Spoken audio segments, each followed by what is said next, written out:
IT의 신! 아신 여러분 안녕하십니까? 자, 지난 시간에 이어서 제가 삼성전자 핸드셋 쪽이 내년에 새로워질 수 있다고 했잖아요. 자, 그러면 여기 관련된 핵심 수혜주들 중심으로 오늘은 5개 종목 한번 뽑아보도록 하겠습니다. 신성장 동력도 붙고 삼성전자 스마트폰 비상으로 인해서 수혜를 볼 종목 탑5. 자, 첫 번째는 MLCC와 반도체 기판이 당기고 카메라 모듈이 밀어주는 삼성전기입니다. 삼성그룹의 부품 계열사입니다. 그죠? 부품 계열사고요. 주력 제품은 MLCC가 아주 상당 부분을 차지하고 있고요. 카메라 모듈,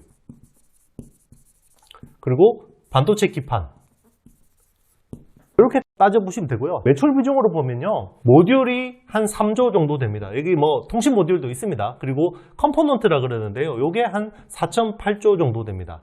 올해 매출 추정치 기준입니다. 자, 그리고 반도체 기판이 2조 정도 됩니다. 굉장히 다양한 사업들을 하고 있었는데요, 계속해서 분사해서 자꾸 팔아버리고요. 자, 지금은 이렇게 핵심 사업 중심으로 남겼는데요, 올해 매출은 20년부터 한번 따져볼게요. 20년 매출을 보면 한 8.2조 매출에 영업이익은 8,290억을 기록했고요.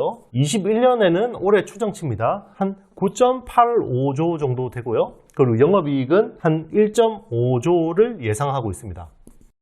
그러면 22년을 한번 봐야겠죠. 이제 연말이니까 내년에는 얼마나 지금 컨센서스가 나올까? 한 10조 정도 매출을 할 수 있을 거라고 생각하고 있고요. 그리고 영업이익은 한 1.62조까지 전망을 하고 있습니다.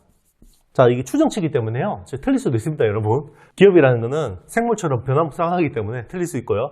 이렇게 보고 있는데요, 일단은 매출 증가가 좀 생각보다 좀 별로 안 늘어나네, 이렇게 생각하실 수도 있는데요, 기존에 돈이 안 되는 HDI 사업이랑 RFPCB라든지 이런 사업들을 계속해서 접었습니다. 접었기 때문에 이런 것들을 접는 영향이 아무래도 매출이 빠지는 부분들이 있을 거고요. 대신에 수익성은 좀 빠른 속도로 개선되는 모습을 보이고 있습니다. 올해를 놓고 보면 올해 성장을 견인한 부분은 MLCC라는 적층 세라믹 콘덴서입니다. 자, 이게 올해 성장을 견인했고요. 내년에도 성장과 ASP, 평균 판가 상승을 좀 견인할 것으로 예상이 되고 있습니다. 그리고 반도체 기판 쪽인데요, 최근에 쇼티지가 심한 플립칩 BGA 쪽, 기존에는 PC 중심의 사업이었는데 이게 서버 쪽으로 좀 확장이 되는 모습이고, 그리고 AMD, 그죠, 전용 라인에 1조 1000억 정도를 투자를 하는, AMD가 한 8천억 정도를 투자해 줬습니다. 이런 모습들이 또 있고요. 그리고 안테나 인패키징, 이런 쪽 기판을 지금 수급이 굉장히 좋기 때문에, 자, 이쪽은 계속 좋아지는 거고, 그러면 그동안 안 좋던 거는, 자, 여기 카메라 모듈 쪽 계속 안 좋았어요. 그죠? 삼성전자 스마트폰이 별로 안 좋았기 때문에, 그죠? 자, 그렇지만 우리 지난 주제에서도 이야기했지만 삼성전자가 3%포인트 마켓시어를 높이고, 그리고 폴더블 폰이 확대되면 누가 수혜를 보겠습니까? 카메라 모듈 쪽이 수혜를 보게 되는 거고요. 그리고 이 카메라 모듈 쪽은 또 테슬라 쪽 모멘텀이 있습니다. 테슬라 모멘텀 있고, 그리고 전장 쪽으로 계속해서 확장을 하는 그런 모습을 보시면 되겠습니다. 자, 제가 소개해드릴 두 번째 종목은요, MC넥스입니다. MC넥스. 이 회사는 카메라 모듈 전문 회사입니다. 영상 이미지 솔루션 전문 기업이고요. 자, 스마트폰 비중이 한 90% 정도 되고요. 전장 카메라 쪽이 한 10% 정도 된다고 보시면 되겠습니다. 20년 한번 매출을 볼게요. 20년 매출이 1.3조 정도 기록했고요. 영업이익이 한 590억 정도를 기록했습니다. 19년도가 굉장히 좋았었어요. 그리고 21년도가 작년이 아무래도 좀 코로나로 인해서 타격이 있었고요. 9,950억 정도 매출을 했고, 그리고 영업이익이 290억밖에 못했습니다. 그러면 22년에는 얼마나 할 수 있을까? 22년도는 한 1.3조 매출에 영업이익이 한 700억에서 900억 정도를 기대하고 있습니다. 자, 일단은 요 스마트폰 쪽이 삼성의 노출도가 높기 때문에, 자, 삼성 마켓시어 확대에 수혜를 보게 되는 거고요. A 시리즈 쪽에 많이 들어가게 되겠죠. A 시리즈 쪽에 카메라 모듈이 많이 들어가게 될 거고, 자, 중요한 포인트는 전장 부품 쪽입니다. 전장 카메라 쪽이요, 이 회사 같은 경우는 세계 전장 카메라 탑5에 들어갑니다. 탑5 안에 들어가고요. 왜 그러냐면 이 전장 카메라 시장이 아직까지 그렇게 크지가 않기 때문에 그런 거고요. 이게 내년에 30% 이상의 성장을 지금 기대가 되고 있습니다. 왜냐하면 현대 기아차 쪽에 전기차 전용 라인이 eGMP라는 게 있죠. 여기는 장기 공급 계약입니다. 1조 원 이상의 수주 잔고가 지금 있습니다. 그래서 이쪽이 계속해서 늘어나는 거고요. 그리고 푸조, 그리고 도요타, 이거는 덴소라는 일본 전장업체 통해서 들어가는 거고요. 이런 쪽으로 계속해서 새로운 모멘텀들이 나오고 있고, 그리고 이제 테슬라에 대한 공급 기대감, 이런 것들도 좀 기대를 하실 수가 있겠습니다. 왜냐하면 전장 카메라를 굉장히 잘합니다. 스마트폰 쪽은 내년에는 한 40% 이상의 성장이 나올 것으로 예상이 되고 있습니다. 그렇기 때문에 이거는 이제 좀 어느 정도 보수적인 추정치라고 생각하시면 되고요. 자, 이익은 이렇게 갭이 차이가 나는 거는요, 전장 카메라 쪽에서 이익 구조를 얼마나 가져갈 수 있을까, 이게 중요한 건데요. 지금 제네시스 모델은 현대차의 프리미엄 모델 브랜드가 제네시스인데요. 이쪽은 사실상 독점입니다. MC넥스가. 그렇기 때문에 이런 쪽으로 기대감을 모으고 있고요. 현재 시가총액이 한 9,100억 정도 됩니다. 그래서 내년에 이 정도의 그림이 나오고, 중요한 거는 이게 성장이 되면요, 멀티플에 대한 이야기가 굉장히 달라질 수가 있거든요. 그렇기 때문에 한 30-40% 정도의 주가 상승률은 기대할 수 있다고 보고 있습니다. 자, 제가 세 번째로 소개해드릴 회사는요, 그동안 미운 오리였던 자회사들이 이제는 백조로 변신한 코리아 서킷입니다. 이 회사는 PCB 전문 업체라고 생각하시면 되고요. 자회사가 좀 복잡합니다. 인터플렉스라는 FPCB 업체가 이제 자회사로 돼 있고요. 한 30% 정도의 지분율을 보유하고 있습니다. 그리고 시그네틱스라고 오사타 업체죠. 반도체 후공정 쪽에 하는 회사고요. 사실상 지배하고 있고요. 그리고 특수 PCB라는 테라닉스라는 회사가 있습니다. 자, 여기가 한 50% 정도의 지분을 보유하고 있습니다. 그래서 이거를 연결로 다 놓고 보면요, 사업 구조가 PCB 쪽이 한 52% 정도 되고요. 그리고 FPCB 쪽이 한 30% 정도 되고, 반도체 패키징이 한 17% 정도 된다고 생각하시면 되겠습니다. 이 실적으로 놓고 보면요, 20년에 9,020억, 그리고 영업이익이 한 130억밖에 안 나왔었고요. 그동안 이제 자회사들이 굉장히 안 좋았으니까요. 그죠? 올해는 한 매출 1.38조 정도 나올 수 있고요. 그리고 영업이익이 한 700억은 기대가 되고 있습니다. 자, 22년이 굉장히 좀 기대를 모으고 있는데요. 매출 1.5조에 영업이익이 한 1,100억 이상 할 수 있다라고 지금 전망을 하고 있습니다. 자, 그러면 왜 이 회사가 좋아지고 있냐면, 일단은 본업을 한번 놓고 볼게요. 본업을 놓고 보면요, 이 회사의 본업은 HDI라는 스마트폰 주기판을 하고 있습니다. 그러니까 마더보드라고 생각하시면 되죠. 자, 요게 최근에 굉장히 많은 업체들이 사업을 접었어요. 삼성전기도 접었고요, LG이노텍도 접었고요, 대덕전자도 접었고요, 토탈 5개 정도의 업체가 이쪽 사업을 접었습니다. 그렇기 때문에 남아있는 회사들이 수익을 낼 수 있는 구조가 된 거고요. 그리고 인터플렉스가 그동안 계속 적자 구조였는데요, 최근에 3Q에 한 100억 정도의 영업이익을 냈습니다. 그래서 연결로 잡히기 때문에 흑자 전환에 성공을 한 거고요.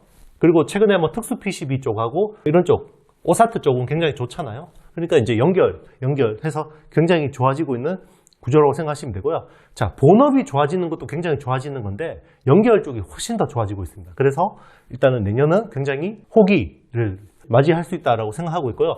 그리고 플립칩 CSP 쪽이나 플립칩 BGA 쪽도 이제 좀 이쪽으로 이제 확장을 하려는 움직임을 보이고 있습니다.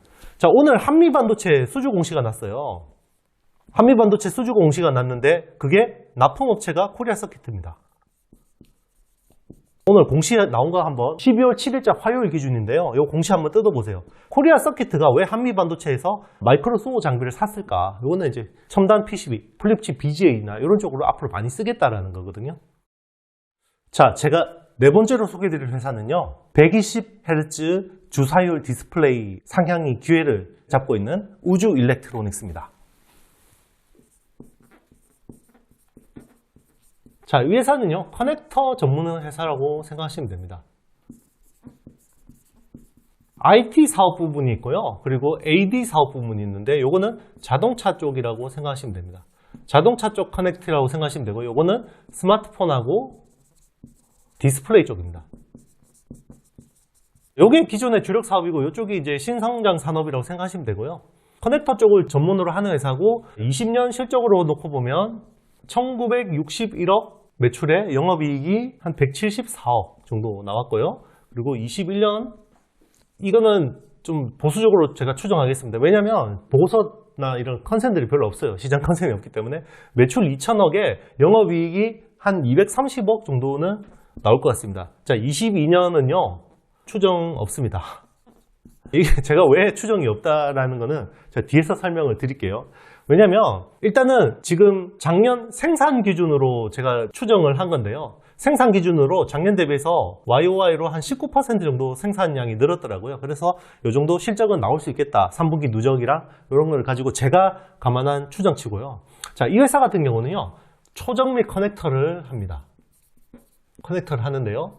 제가 이야기했지만 고가 스마트폰 그리고 AR, VR 이런 쪽에는 디스플레이 주사율이요. 기존에 60Hz에서 120Hz가 돼야지 어지럼증이 덜 나고요. 고해상도 데이터를 전송을 할 수가 있습니다.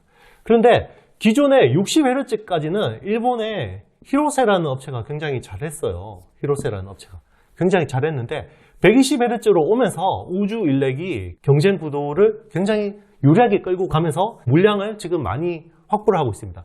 자, 120Hz의 지금 시장 침투율이 한 3% 정도밖에 안 될 거예요. 전체 스마트폰 시장에서. 그런데 이게 내년에는 뭐 한 10에서 15%까지 늘어날 수가 있거든요. 그리고 AR, VR은 기본적으로 120Hz를 써야 됩니다. 그러면 기존의 60Hz 커넥터 대비해서 ASP가요, 최소한 5배입니다. 그렇기 때문에 제가 추정을 할 수가 없는 겁니다, 여러분.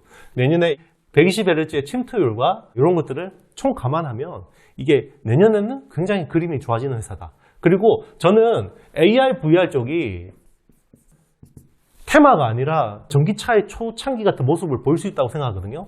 올해 AR, VR 쪽이 한 1000만 대 정도가 팔렸다고 합니다.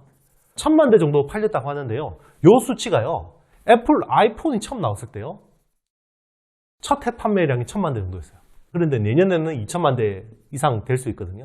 성장세로 봐야 됩니다, 여러분. 올해 전기차 2차 전지주 관련주들 날아가는 거 보셨죠? 성장이 높으면 많은 멀티플을 받을 수 있습니다. 그래서 AR, VR 관련된 업체들 잘 뜯어보시면 좋겠습니다. 자, 제가 마지막으로 소개해드릴 5번째 서플라이 체인은요, 자화전자입니다. 이 회사는요, 카메라 모듈에 쓰이는 오토포커스 액추에이터를 만드는 회사입니다. 카메라 모듈은요, 이게 일단 AF가 필요하고요, CMOS 이미지 센서가 필요하고, FPCB가 필요하고요, 렌즈가 필요합니다. 자, 요 구성품 중에서요, 가장 중요한 역할을 하는 게, 물론 이제 CIS도 중요한데요, AF가 굉장히 중요합니다. 그런데 왜 이 회사가 중요하냐면요, 삼성은 엔코더라는 방식을 AF를 쓰고 있습니다. 자, 엔코더라는 방식이 기존의 VCM 방식 대비해서 굉장히 개선된 기술이거든요. 이거는 볼 가이드 방식이라고 하기도 합니다. 자, 요거에 대한 원천 기술을 자화전자하고 삼성이 같이 가지고 있습니다. 그래서 지금 엔코더용 AF 쪽을 하는 회사는 자화전자랑 MC넥스, 이 두 회사가 주로 이제 삼성에다가 엔코더 AF를 납품하는 회사라고 생각하시면 되고요. 실적을 한번 놓고 보겠습니다. 20년에 그동안 굉장히 실적이 암울했어요. 자, 3010억에 영업이익이 마이너스 190억. 제가 원래 마이너스 회사 잘 안 가져오는데, 그리고 올해는 한 매출 3,300억에 영업이익이 한 100억 정도로 흑자 전환이 유력해 보이고요. 그리고 22년에는 3,340억에 영업이익이 170억 정도 예상을 하고 있습니다. 실적으로 놓고 보면 그렇게 별로 매력적이지 않게 보이죠. 지금 시가총액이 3,800억이니까 어떤 분들은 시총이 너무 비싸다, 이 회사에 비해서, 이렇게 생각하실 수가 있는데요. 자, 그러면 굳이 IT신이 밸류에이션 매력이 없어 보이는 회사를 가져온 이유에 대해서 좀 설명을 드릴게요. 중요한 게요, 애플입니다. 애플의 신규 공급 가능성이 굉장히 높아지고 있고요. 굉장히 높다고 생각하시면 되겠습니다. 제가 확정적으로 말씀을 드릴 수는 없는 거고요. 자, 애플에 신규 공급이 되고 이제 전용 라인 투자가 가능해지는 거고요. 지금 가능해지는 거고, 자, 기존에 삼성에 납품하고 있는데, 자, 애플에도 신규로 납품하기 때문에 요거에 대한 멀티플, 그리고 요 원천 기술이 왜 이 엔코더 원천 기술이 중요하냐면요. 폴디드 줌이라는 거 있잖아요. 망원 카메라 있잖아요. 망원 카메라. 요게 이제 애플이 한 내년, 빠르면 내년 아니면 내후년 정도에 적용을 할 것으로 예상되는데요. 카메라 모듈은 LG 이노텍이 할 거예요. 모듈은 이노텍이 할 텐데, 자, AF를 누가 하지? 자화가 유력한 겁니다. 그렇기 때문에 지금 이 높은 시총의 밸류에이션이 정당화가 되는 거고요. 자, 이런 것들은 차차 나오는 뉴스 플로우라든지 이런 것들을 통해서 확인을 하시면서 자신의 투자 비중을 결정하시면 굉장히 좋을 것 같습니다. 그리고 이 회사 같은 경우는 자동차용 PTC 히터라는 거를 하고 있습니다. 자, 이거는 신규 사업으로 하는 건데요. 전기차나 수소연료 전지차 같은 경우는 냉난방을 위해서 따로 이렇게 이런 장치들이 필요한데요. 왜냐하면 엔진차는 기본 엔진에서 나는 열을 가지고 활용하는 것들이 굉장히 많은데요. 전기차나 이런 것들은 열이 많이 안 나기 때문에 따로 이런 히터를 적용을 해야 됩니다. 그렇기 때문에 이게 신규 사업으로 적용이 되고 내년에 한 300억 정도의 신규 매출을 기대하고 있습니다. 자, 올해 매출은 한 100억 언더 정도로 지금 추정이 되고 있고요. 이런 것들도 지금 어떻게 보면 멀티플을 좀 더 늘릴 수 있는 이런 요인이라고 보시면 되겠습니다. 자, 여러분 즐거운 Q&A 시간입니다. 요주방 요리하는 주방님이 남겨주셨어요. 안녕하세요 형수님. 다름이 아니라 한국 반도체 기업 중 퀄컴 비중이 큰 장비, 부품, 소재 종목은 어딘지 궁금해서 여쭈어보아요. 한미반도체가 퀄컴 자회사에 납품하는 건 알고 있는데 그 규모가 어느 정도인지도 궁금하고요. 좋은 하루 되시고 매번 잘 보고 있습니다. 스마일 남겨주셨어요. 자, 퀄컴에 대해서 한번 좀 이야기를 해볼게요. 퀄컴은요, 스마트폰 AP를 설계하는 회사죠. 설계. 팹리스 업체입니다. 팹리스 업체고요. 기존의 애플 같은 경우는 자체 A15라든지 이런 AP를 직접 설계를 하잖아요. 자, 안드로이드 계열은 주로 퀄컴의 스냅드래곤을 많이 씁니다. 스냅드래곤을 굉장히 많이 쓰죠. AP를 많이 쓰고요. 지금 하이엔드 모델은 8세대까지 와 있습니다. 8세대까지 와 있고요. 자, 요거하고 경쟁하는 게 삼성전자의 엑시노스죠. 엑시노스. 이번에 스냅드래곤 8세대 지원하고 엑시노스 2200이 내년에 갤럭시 S22를 놓고 경쟁을 하는 그림이죠. 자, 경쟁을 하지만요. 이거 두 개 다 파운드리를 어디 하냐면요. 파운드리를 삼성에서 합니다. 삼성에서. 자, 4나노 공정을 적용한 파운드리를 하고요. 기존에 퀄컴 같은 경우는요. 삼성하고 TSMC 두 군데 팹을 썼어요. 그동안에는. 5나노까지는. 그래서 삼성 파운드리 비중에서 퀄컴의 비중이 한 18% 정도밖에 안 됐습니다. 그런데 4나노부터는요. 전량 삼성 파운드리 맡기로 했어요. 앞으로 퀄컴 물량이 굉장히 많이 늘어날 수밖에 없겠죠. 그렇기 때문에 이게 SCM에서 수혜를 보는 회사가 굉장히 많이 늘어날 수밖에 없습니다. 일단은 가장 가시적인 게요. 소켓입니다. 리노공업, TSE. 이런 회사들이 가장 수혜를 보게 되는 거고요. 그리고 장비 쪽은 뭐 한미반도체 말씀하신 대로 중요한 거고요. 자, 앞으로 밀리미터 웨이브가 확장이 되면요. 이건 28GHz 대역이죠. 이렇게 되면요. 한미반도체 장비를 많이 써야 돼요. EMI라든지 이런 쪽을 굉장히 많이 써야 되는 거고요. 그리고 삼성 파운드리 쪽에서 이제 수혜를 보게 되면 테스트 쪽에서 테스나라든지 이런 회사들도 좀 수혜를 기대를 할 수가 있는 거죠. 그리고 네페스 아크라든지 이런 회사들 중심으로 좀 보시면 되겠습니다. 정확하게 비중을 이거는 이제 내년에 발생할 일이기 때문에 발라내기는 힘들고요. 이런 종목들 중심으로 한번 보시면 우리 퀄컴의 수혜주 찾으실 수 있을 것 같습니다. 자, 여러분 오늘도 빡센 공부 열심히 잘 하셨습니다. 네, 오늘 열심히 공부하셨으니까요. 주말에 꿀잠 주무시고요. 저에게 좋아요, 구독, 알림, 댓글로 많이 남겨주시면요. 다음 주에 더 좋은 내용과 더 핫한 트렌드로 여러분 다시 찾아뵙도록 하겠습니다. 여러분 안녕.